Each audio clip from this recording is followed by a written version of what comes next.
नफरत के बाजार में मोहब्बत की दुकान खोल रहा हूं। कांग्रेस मोदी की कब्र खोदने के कार्यक्रम के बाद तो सबसे पहले ये वीडियो देख लीजिए और इस वीडियो के बाद हम बात करेंगे कि जो मोहब्बत की दुकान खोल रहे थे वो अब नफरत की बाजार में क्या कर रहे हैं। नफरत के बाजार में मोहब्बत की दुकान खोल रहा हूं। और अब इनका वीडियो भी देख लीजिए। हिंदुत्व की बात करते हैं, हिंदुत्व का वोट चाहिए, राम नाम की माला जपते हैं, लेकिन जब बात सवर्णों की आती है, जब बात ब्राह्मणों की आती है तो चुप्पी साध लेते हैं। कांग्रेस मोदी की कब्र खोदने के कार्यक्रम के बाद और मोहब्बत की दुकान खोलने वाले मोदी तेरी कब्र खुदेगी के नारे लगा रहे हैं। जी, बात जब खुद पर आती है तो संसद में आधिकारिक बयान दिया जाता है। वाह क्या बात है। मतलब देश की जनता को कैसे बेवकूफ बनाया जा रहा है, इन दोनों नेताओं को अच्छे से समझ लीजिए। एक वो नेता हैं जो लगातार मोहब्बत की दुकान खोल रहे थे, लेकिन इस समय कब्र खोदने का काम कर रहे हैं। किसकी कब्र खोद रहे हैं? प्रधानमंत्री नरेंद्र मोदी की कब्र खोद रहे हैं। क्या कह रहे हैं? पहले वो वाला बयान एक बार फिर सुन लीजिए जहां पर इन्होंने मोहब्बत की दुकान सजा रखी थी। उस बयान को एक बार बड़ी गंभीरता से देखिए कि मोहब्बत की दुकान कितनी अच्छे से सज रही थी, किस तरीके से नारे लग रहे थे, किस तरीके से सरकार को घेरा जा रहा था और कहा यह जा रहा था कि नफरत के बाजार में हम मोहब्बत की दुकान खोलने आए हैं। पहले एक बार फिर से वो पुराना वीडियो देख लीजिए। नफरत के बाजार में मोहब्बत की दुकान खोल रहा हूं। ठीक है, नफरत के बाजार में आप मोहब्बत की दुकान तो खोल रहे थे, तो अब क्या हुआ जो आप किसी की कब्र खोदने का काम करने लगे? ऐसा क्या हो गया, ऐसा क्या बदल गया जो आप मोहब्बत करते करते नफरत करने लगे? ये बदलाव क्यों हो रहा है? क्या 2027 के चुनाव के पहले एक साजिश रची जा रही है लोगों को गुमराह करने की? क्या जनता को आप बेवकूफ समझते हैं कि कभी आप नफरत की बाजार की बातें करने लगेंगे, कभी मोहब्बत की दुकान खोलने लगेंगे? मतलब जब जैसा मौका मिलेगा तब वैसे पलटी मार ली जाएगी। और इन भाई साहब को देख लीजिए, ये तो देश के प्रधानमंत्री हैं।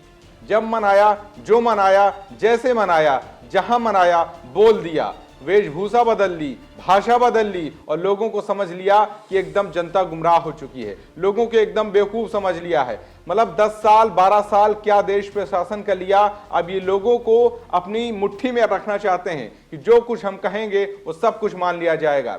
यूजीसी के मुद्दे पर जब बात कही जाती है, यूजीसी के मुद्दे पर पूरे देश में जब हो हल्ला होता है, तब एक शब्द नहीं निकलता है, तब एक बार भी उस पर कोई टिप्पणी नहीं होती है। लेकिन जब बात खुद पर आ जाती है, विपक्ष जब कब्र खोदने की बात करने लगता है, तब सदन में बयान दिया जाता है।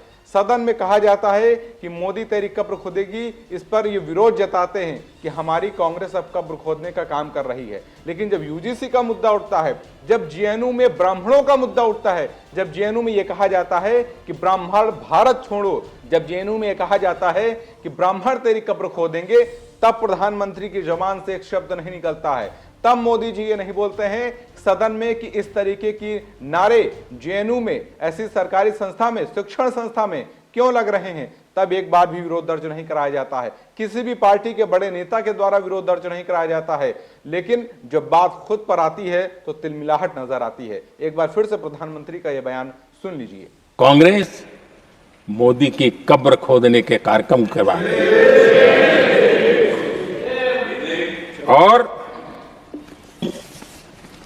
मोहब्बत की दुकान खोलने वाले मोदी तेरी कब्र खुदेगी के नारे लगा रहे हैं। जी, तो क्या पक्ष और विपक्ष दोनों मिलकर देश की जनता को बेवकूफ बनाने का काम कर रहे हैं? प्रधानमंत्री जब बात खुद पर आती है तो खुलेआम बोलते हैं, चुनावी भाषणों में खुलकर बोलते हैं। जब बात मां पर आती है तब चुनाव में उसका बकायदा फायदा लिया जाता है। बिहार चुनाव का वीडियो कैसे आप भूल सकते हैं? जिस तरीके से मां वाले बयान पर पूरी तरीके से राजनीति की गई, जिस तरीके से वोटों का ध्रुवीकरण किया गया, वो आप बात कैसे भूल सकते हैं? मतलब खुद पर बात आए तो उसको किसी भी तरीके से भुना लिया जाए, लेकिन जब बात देश की जनता की हो, जब बात युवाओं की हो, तब देश को गुमराह किया जाए।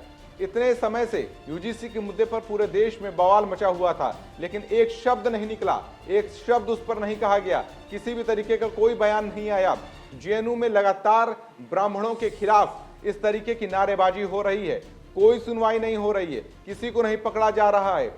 जब ये कहा जा रहा है कि ब्राह्मण भारत छोड़ो, तब आपके जबान से कोई शब्द क्यों नहीं निकलता है? जब ये कहा जा रहा है कि ब्राह्मण तेरी कब्र खोदेंगे, तब ऐसे लोगों को क्यों नहीं पकड़ा जा रहा है? तब उन पर कानूनी एक्शन क्यों नहीं हो रहा है? और तब ऐसे शिक्षण संस्थानों पर इस तरीके की घटनाएं बार बार क्यों हो रही हैं?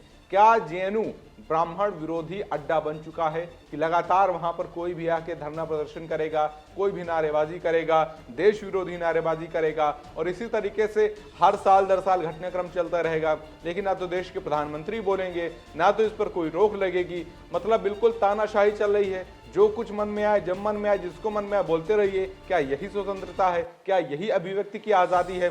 इसमें लोगों को भी सोचना होगा, इसमें देश की जनता को भी सोचना होगा और युवाओं को भी समझना होगा।